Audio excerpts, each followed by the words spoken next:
ओम नमः शिवाय। नमस्कार दोस्तों, आपके अपने चैनल प्योरिटी ऑफ लाइफ में मैं नीलम शुक्ला आपका बहुत बहुत स्वागत करती हूँ। दोस्तों, सनातन धर्म में आषाढ़ मास की पूर्णिमा बहुत महत्वपूर्ण मानी गई है। पूर्णिमा तिथि को गुरु पूर्णिमा का त्यौहार बड़े धूमधाम से मनाया जाता है। आषाढ़ मास की पूर्णिमा, जिसे कि गुरु पूर्णिमा के नाम से जाना जाता है, इस दिन अपने गुरु की आराधना की जाती है और शिव पुराण में ऐसा लिखा गया है कि इसी दिन भगवान विष्णु के अंशावतार महर्षि वेद व्यास का जन्म हुआ था, जिन्होंने महाकाव्य महाभारत की रचना की थी। इसलिए इस पूर्णिमा को व्यास जयंती भी कहा जाता है या व्यास पूर्णिमा के नाम से भी जाना जाता है।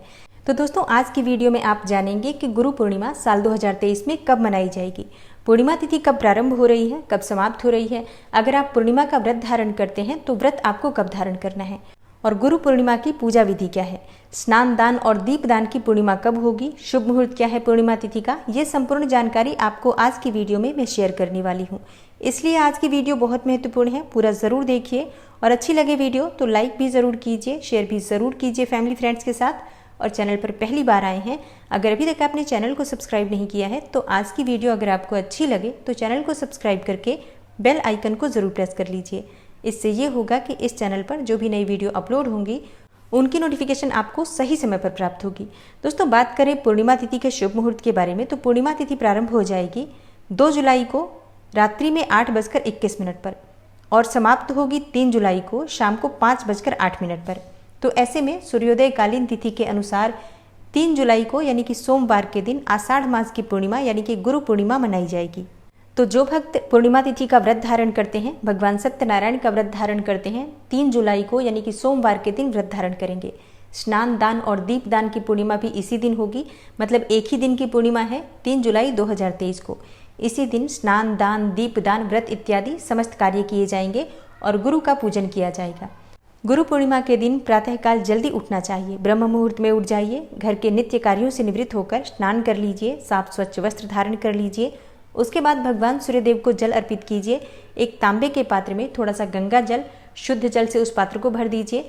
उसमें रोली, हल्दी, अक्षत और लाल पुष्प डालकर भगवान सूर्यदेव को जल अर्पित कीजिए। उसके बाद अपने घर के मंदिर में भगवान श्री हरि विष्णु, माँ लक्ष्मी, गणपति, गजानन, जो भी देवी देवता विराजित हैं उनकी विधि विधान से पूजा कर लीजिए। और हाँ, अगर आप व्रत धारण करते हैं पूर्णिमा तिथि का तो अपने दाहिने हाथ में अक्षत, जल और पुष्प लेकर व्रत का संकल्प ले लीजिए। और हाँ, व्रत का संकल्प लेने के बाद आपके हाथ में जो सामग्री है वो भगवान श्री हरि विष्णु के चरणों में अर्पित कर दीजिए।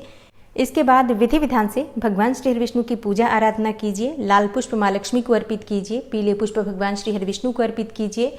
धूप, दीप, नैवेद्य, अक्षत, पुष्प इत्यादि सभी सामग्री भगवान को अर्पित करके उनसे प्रार्थना कीजिए। भगवान श्री हरि विष्णु को ऋतु फलों का भोग आप लगा सकते हैं, सफ़ेद मिठाई का भोग लगा सकते हैं। सत्यनारायण की कथा का पाठ आप चाहें तो सुबह भी कर सकते हैं, चाहे तो शाम को भी कर सकते हैं, या फिर आप चाहें तो किसी ब्राह्मण को घर बुलाकर भी सत्यनारायण व्रत की कथा करवा सकते हैं। तो अपनी इच्छा के अनुसार, अपनी क्षमता के अनुसार भगवान सत्यनारायण की पूजा आराधना कीजिए। प्रसाद में भगवान को आटे का चूरमा यानी कि पंजीरी अर्पित की जाती है और इसके साथ ही केले का भोग अर्पित किया जाता है। पंचामृत अवश्य रखना चाहिए। और हाँ, भगवान सत्यनारायण को जो भी आप भोग अर्पित करते हैं उसमें तुलसी का पत्ता अवश्य होता है, तो भोग में तुलसी का पत्ता डाल दीजिए और पंचामृत में भी तुलसी का पत्ता डाल दीजिए। फिर परिवार सहित बैठकर भगवान श्री सत्यनारायण की कथा का पाठ कीजिए, उनकी आरती कीजिए और इसके बाद जो भी आपने भगवान को भोग अर्पित किया है उसे प्रसाद स्वरूप परिवार के सभी सदस्यों में वितरित कीजिए। तो इस प्रकार से भगवान सत्यनारायण की कथा का पाठ आपको करना चाहिए और उसके बाद अपने गुरु का पूजन आपको करना चाहिए। आज गुरु की पूजा अत्यंत आवश्यक है। अगर आपके कोई गुरु नहीं है तो आप भगवान श्री हरि विष्णु की भी विधि विधान से पूजा कर सकते हैं, उनको गुरु मानकर।